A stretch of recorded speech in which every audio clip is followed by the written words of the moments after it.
Hello everyone, welcome back to Edumaths Mentor. तो आइए start करते हैं अपनी लास्ट वीडियो को, जो हमने आर्टिकल बीच में छोड़ दिया था। तो देखिए, बिना ज़्यादा टाइमली स्टार्ट करते हैं।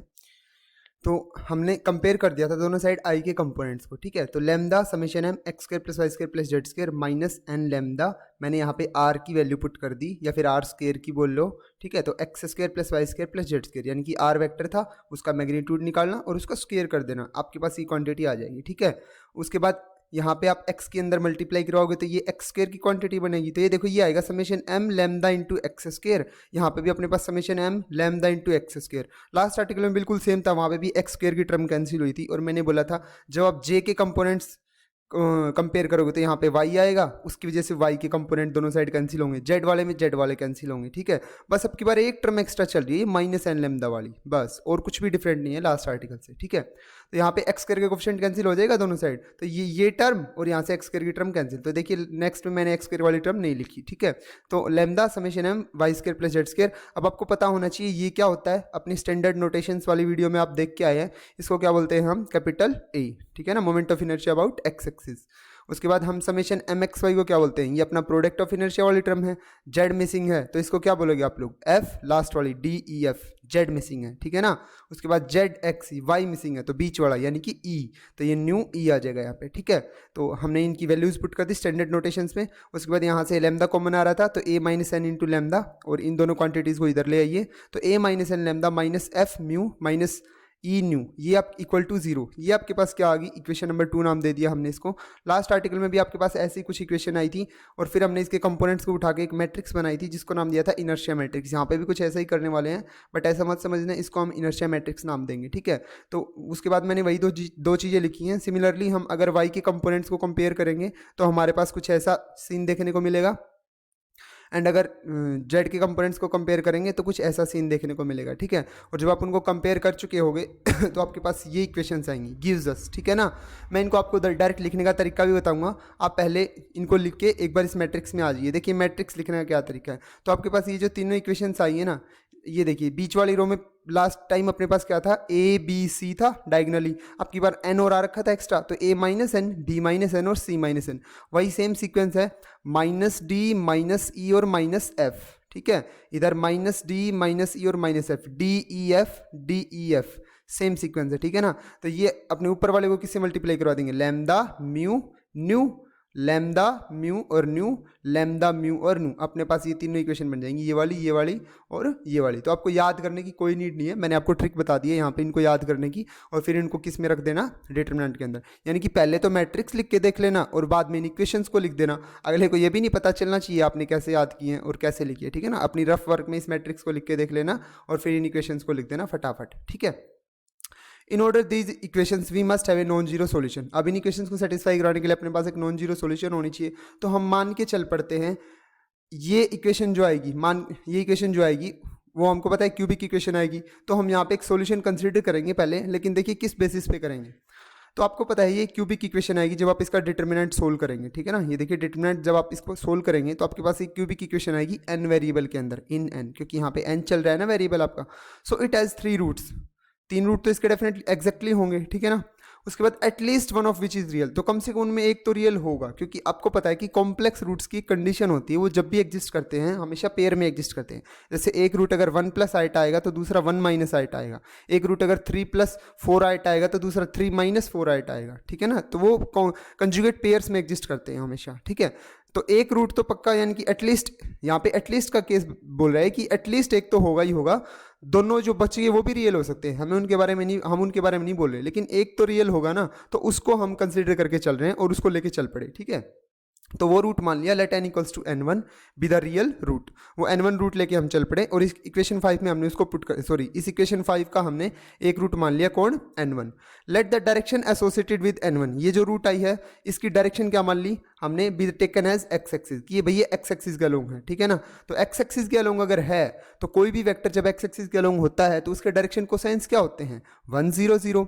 सोच के देखो डायरेक्शन कोसाइंस क्या होते हैं, आप ये देखो मैंने ऊपर यहाँ पे डिफाइन भी कर रखा है, any vector parallel to x axis, always having direction cosines 1 0 0। याद रखने का तरीका होता हूँ, अगर एक्स एक्सिस के पैरेलल है तो एक्स वाला कोफिशिएंट सिर्फ 1 ले लेना, बाकी दोनों 0 0। वाई के अलोंग है तो 0 1 0, जेड के अलोंग है तो 0 0 1। क्योंकि आपको पता है डायरेक्शन कोसाइंस क्या होते हैं, जो ये डायरेक्शन एंगल्स होते हैं ना अल्फा बीटा गामा, इनका कोस ले लिया जाता है तो इनको डायरेक्शन कोसाइंस बोला जाता है, ठीक है। अब ये अल्फा बीटा गामा क्या होते हैं, जो आपकी वो लाइन होती है ना, यहाँ पे वो लाइन कौन है आपकी n1। ये जो लाइन होती है ये एक्स एक्सिस के साथ अल्फा एंगल बनाती है, वाई एक्सिस के साथ बीटा और जेड एक्सिस के साथ गामा। तो एक्स एक्सिस के साथ अब अल्फा बना रही है और ये अल्फा कितना है यहाँ पे 0, क्योंकि वो एक्स एक्सिस के तो पैरेलल है, ठीक है ना, अलोंग एक्स एक्सिस लिया है ना हमने इसको, तो ये अल्फा 0 हो जाएगा तो कोस 0 1, और बाकी दोनों तो परपेंडिकुलर होते हैं ना फिर उसके, तो ये परपेंडिकुलर तो कोस 90 0, यहाँ पे भी ऐसे ही कोस 90 0, क्योंकि दोनों एक्सिस एक्स एक्सिस के परपेंडिकुलर बच जाती हैं। तो अपना n1 अगर एक्स एक्सिस के अलोंग है तो उसके डायरेक्शन कोसाइंस क्या हो जाएंगे स्टूडेंट्स, लैम्डा इक्वल्स टू 1 0 0। तो ये हमने तीनों, हमारे पास 2-3 चीज़ें आ गई। अब n को तो हमने मान लिया n1 कि भाई ये उसकी रूट है, तो ये इन इक्वेशन को सेटिस्फाई करेगी। इक्वेशन नंबर 2 में भी n1, n की जगह हम क्या पुट कर देंगे n1, और म्यू और लैम्डा, म्यू और न्यू की वैल्यू पुट कर दीजिए, तो लैम्डा 1 पुट कीजिएगा और न्यू को 0, और यहाँ पे भी न्यू को क्या पुट करोगे आप 0। तो ये तो दोनों टर्म खत्म, लैम्डा 1 पुट करोगे तो यहाँ पे क्या आएगा a माइनस n1, तो उस n1 को इधर लेके जाओगे तो a की वैल्यू क्या आ गई आपके पास n1, यही मैंने यहाँ पे लिख रखा है। 10 फ्रॉम 2 3 4 जब आप सोल्व करोगे तो आपको a कितना मिल जाएगा n1, ठीक है। और आपको ये बाकी दोनों क्या, देखिए यहाँ पे लैम्डा को 1 पुट करोगे तो ये टर्म बच गई, यहाँ पे म्यू और न्यू दोनों 0, तो ये सारा खत्म, तो f इक्वल टू क्या आ जाएगा 0। सिमिलरली यहाँ पे लैम्डा को 1 पुट करोगे तो e बच जाएगा, बाकी दोनों म्यू और न्यू की वजह से 0, तो e की वैल्यू क्या आ जाएगी यहाँ पे 0, तो बाकी दोनों 0 आ जाएंगे, सिर्फ आपके पास a की वैल्यू आएगी कितनी n1, बाकी f और e दोनों क्या आ जाएंगे 0। तो अब ए की और ई की और एफ की दोनों की वैल्यू आप यहाँ पे पुट कर दीजिए, आपको क्या क्या मिलेगा, ठीक है ना। ये यहाँ पे इस मैट्रिक्स में आप दोनों की वैल्यू पुट कर दीजिए, तो आप जब इन मैट्रिक्स में इनकी वैल्यू पुट करेंगे तो आपके पास ए की वैल्यू क्या आई n1, तो n1 माइनस n 0 0, ई और एफ की वैल्यू पुट कर दी मैंने, बाकी सब सेम रखा है ऐसे ही, b माइनस एन, सी माइनस एन, माइनस डी और माइनस डी। अब इसको आप सोल्व कर लीजिए, ठीक है। जब आप इसको सोल्व करेंगे तो डिटरमिनेंट कैसे भी एक्सपेंड कर लीजिए, चलो इस कॉलम 1 के अलोंग एक्सपेंड करते हैं, तो यहाँ पे n1 माइनस n आएगा, बाकी ये आपकी डिटरमिनेंट की एक्सपेंशन आ जाएगी, ठीक है, इन दोनों की मल्टीप्लाई।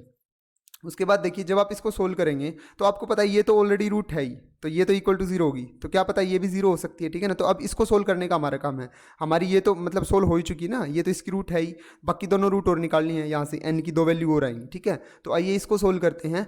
तो जब आप इसको सोल्व करेंगे तो ये क्वाड्रेटिक इक्वेशन बनती है आपकी n square minus B plus C into N, तो ये आपको पता है। यहाँ पे आपका ये किसका काम करेगा, b का ax square plus B X plus C. हम यहाँ से डिस्क्रिमिनेंट फाइंड आउट करेंगे ये पता करने के लिए कि इसकी रूट्स कैसी आने वाली हैं, रियल आने वाली हैं, इमेजिनरी आने वाली, कॉम्प्लेक्स। क्योंकि आपको पता है हम n1 के बारे में तो बोल के आ चुके कि एटलीस्ट एक रूट तो कैसी एग्जिस्ट करेगी, रियल, ठीक है ना, एटलीस्ट एक। तो बाकी दोनों के बारे में बात करनी है, तो बाकी दोनों अब यहाँ से आएंगी, चलिए पता करते हैं। तो क्या होता है बी स्क्वायर माइनस 4ac, तो इसका स्क्वायर यानी कि b प्लस सी का होल स्क्वायर माइनस 4 ए कितना आपके पास 1, और इनटू में सी की वैल्यू कितनी आपके पास है बी सी माइनस डी, ठीक है, बी सी माइनस डी का होल स्क्वायर। एक सेकेंड, ये कर्सर कहीं भी जा रहा है, चलिए आगे देखिए, बी स्क्वायर माइनस 4 इंटू में ए इंटू में सी, ए कितना आपके पास 1 और सी की वैल्यू ये है, ठीक है ना। तो मैंने मल्टीप्लाई कर दी और यहाँ पे नीचे इसको सोल्व कर रखा है, तो ये B square plus C square plus 2bc minus 4 into B C और minus minus plus 4d square, ठीक है। तो 4d स्क्वायर को तो मैंने लिख दिया 2d का होल स्क्वायर, और ये देखिए 2bc माइनस 4bc क्या आ जाएगा माइनस 2bc, और ये क्या बन जाएगा a माइनस बी का होल स्क्वायर यानी कि b माइनस सी का होल स्क्वायर। तो ये देखिए ये भी स्क्वायर क्वांटिटी, ये भी स्क्वायर क्वांटिटी, और square quantity always greater than equal to 0 रहती है, ठीक है। तो यहाँ से हम बोल सकते हैं कि हमारी जो बाकी दोनों ये जो डिस्क्रिमिनेंट आया ये हमेशा क्या रहा है, पॉजिटिव आया है ना, नेगेटिव तो आया नहीं। अब डिस्क्रिमिनेंट जब पॉजिटिव आता है कॉम्प्लेक्स रूट तभी तो आती हैं, ठीक है, अदरवाइज कोई चांस नहीं होता। तो अपनी जो रूट्स आएंगी ना वो क्या आएंगी, रियल आएंगी, ठीक है। तो हमें ये भी पता चलेगा बाकी दोनों रूट्स भी रियल आने वाली हैं। दे आर इक्वल ओनली, अब वो इक्वल तभी हो सकती है जब डिस्क्रिमिनेंट किसके इक्वल आता है, 0 के इक्वल। अब ये क्वांटिटी 0 कब हो सकती है, जब दो स्क्वायर नंबर 0 के इक्वल कब हो सकते हैं, जब वो दोनों ही 0, ठीक है ना। तो b माइनस सी को भी 0 होना पड़ेगा, वो कब होगा, जब b इक्वल टू सी हो, तो यही मैंने लिख रखा है। और ये कब 0 होगा, जब d 0, तो यही मैंने लिख रखा है d इक्वल टू 0, ठीक है। Thus there exist 3 real and distinct values of n corresponding to, तो ये बोल रहा है कि ये दोनों अगर 0 हो जाएंगे ना तभी आपकी क्या एग्जिस्ट करेगी, वो इक्वल एग्जिस्ट करेंगे, ठीक है ना। लेकिन ऐसा हो नहीं सकता, तो हमें क्या करना पड़ेगा, तीनों वैल्यूज जो हैं वो हमारी क्या रहेंगी, डिफरेंट वैल्यूज, ठीक है। तो तीनों डिफरेंट वैल्यूज एग्जिस्ट करेंगी, values of n corresponding to these different values of n, and there exist 3 different principal direction. अब तीनों की अलग अलग डायरेक्शन एग्जिस्ट करेंगे क्योंकि तीनों वैल्यू डिस्टिंक्ट आई हैं, तो n1 की डायरेक्शन अलग है, n2 की अलग, n3 की अलग, ठीक है। अब बस ये काम हो रह गया कि वो परपेंडिकुलर हैं, तो ये चीज़ और प्रूव करनी है। तो हमने मान लिया कि वो जो दोनों सॉल्यूशंस है ना, वो क्या मान ली हमने, देखिए प्रिंसिपल डायरेक्शन कंसीडर कर ले हमने उनकी, n2 की और n1 की डायरेक्शन मान के चल पड़े हम। Let any 2 solutions of the equation 1 be, एक तो ए वेक्टर अपने क्या मान लिया हमने, a1 उसकी सॉरी डायरेक्शन जो वो हमने क्या मान ली a1, n equals to n1 की डायरेक्शन, और n2 की डायरेक्शन हमने क्या मान ली a2, कि भाई जो n2 है ना वो a2 डायरेक्शन में है और n1 है वो किस डायरेक्शन में है, a1 डायरेक्शन में है। सो n1 की डायरेक्शन हमने क्या मान ली a1 और n2 की डायरेक्शन हमने क्या मान ली a2, ठीक है। तो अब इन दोनों को हम पुट कर देते हैं, आइए अपनी इक्वेशन नंबर 1 में पुट करेंगे इनको। देखिए ये थी अपनी इक्वेशन नंबर 1, यहाँ पे मैंने क्या पुट कर दिया, a को पुट कर दिया a1, ठीक है, दोनों में क्योंकि उनकी डायरेक्शन पुट करनी थी, तो हमने a को क्या पुट कर दिया a1 और एक बार क्या पुट कर दिया a2। तो अपने को 2 इक्वेशन मिलेंगी यहाँ पे, देखिए यहाँ पे देखिए ये देखिए आपने वहाँ पे इक्वेशन नंबर 1 में पुट किया तो ये आपको क्या मिलेगी, mr² माइनस n1, n की जगह n1 भी पुट करना है आपको, ठीक है ना, क्योंकि यहाँ पे ये आपका देखिए n चल रहा है इक्वेशन नंबर 1 में, ये रहा n, एक बार तो n1 और उसकी डायरेक्शन, फिर n2 और उसकी डायरेक्शन, तो दोनों वैल्यूज इसमें पुट करनी है आपको, ठीक है ना, क्योंकि मेन अपनी इक्वेशन तो यही है, ठीक है। तो यहाँ पे आइए, हाँ ये रहा, ठीक है, ये देखिए हमने दोनों को पुट कर दिया तो 2 इक्वेशन मिल गई। अब इनको सोल्व और करना है, तो क्या करना है, देखिए यहाँ पे इसको a2 से मल्टीप्लाई करवानी है डॉट प्रोडक्ट, और इसको a1 से डॉट प्रोडक्ट करवानी है, ठीक है, दोनों side, both side. Now multiplying 7 by a2 और 8 by a1 and then subtracting, फिर दोनों को क्या कर देंगे, सब्ट्रैक्ट। 2 इक्वेशन मिली हुई है हमें, ठीक है। अब इसको a2 से मल्टीप्लाई करवाऊंगा और इसको a1 से, तो ये दोनों क्वांटिटी तो सेम आ जाएंगी, मल्टीप्लाई करवाएंगे तब, ठीक है ना। ये a2 से डॉट होगी, ये a1 से, तो 7 में से 8 माइनस करूंगा तो ये क्वांटिटी RHS तो क्या आ जाएगी, 0 हमारे पास। अब इसको मैं a2 के साथ डॉट करवाऊंगा और इसको a1 के साथ डॉट करवाऊंगा, तो ये देखिए माइनस करोगे तो mr² से mr² कैंसिल हो जाएगा, और ये माइनस का n1 minus minus plus n2 हो जाएगा, यानी कि प्लस का n2 और माइनस का n1, प्लस का n2 और माइनस का n1, और बाहर क्या रह जाएगा, a1 डॉट a2, चाहे a2 डॉट a1 लिख लीजिए। स्केलर जो डॉट प्रोडक्ट होती है वो कॉम्यूटेटिव होती है हमारे पास, ठीक है ना, तो वो डजेंट मैटर, ठीक है ना, वो चीज़ मैटर नहीं करती। तो n2 minus n1 a1 dot a2 क्या आ गया अपने पास 0, बट या तो ये 0 होगा अब या ये 0 होगा, बट ये तो 0 हो नहीं सकता बिकॉज n1 और n2 तो हमारे डिस्टिंक्ट रूट आई थी, ये हम ऊपर ही बोल के आए हैं, ठीक है ना, तो ये इसी को 0 होना पड़ेगा, a1 डॉट a2 को ही। अब अगर 2 की डॉट प्रोडक्ट 0 आ जाती है वेक्टर्स की, तो हमारे पास रिजल्ट होता है वेक्टर का कि वो दोनों वेक्टर्स कैसे होते हैं, परपेंडिकुलर, ऑर्थोगोनल होते हैं, ठीक है।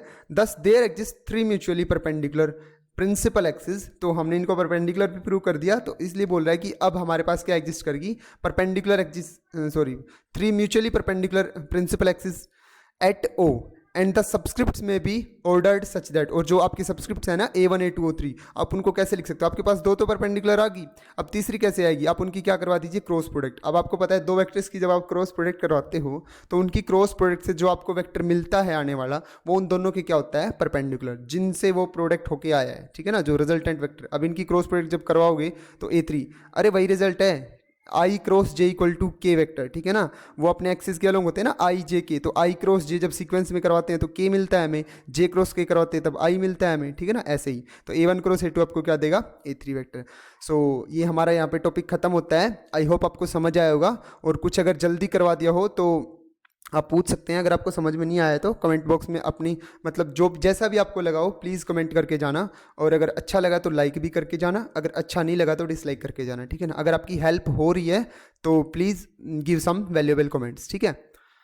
थैंक यू सो मच, बस इतना ही आज के लिए। चैनल को सब्सक्राइब कर दीजिए, और भी बहुत सारी वीडियोस आपको मिलती रहेंगी time to time, informative videos about regarding universities and other fellowship scholarship something, जो भी एक स्टूडेंट के लिए जो चीज़ इन्फॉर्मेटिव होती है ना, मैं वो डालता रहता हूँ कि किसी भी स्टूडेंट के लिए ये चीज़ ज़रूरी है करना आज के टाइम पर, ठीक है। तो आप उसके लिए चैनल को सब्सक्राइब कर सकते हैं अपडेट के लिए, और जिस स्टूडेंट को नीड है उस तक इन वीडियोज़ को आप शेयर कर सकते हैं। Thank you so much.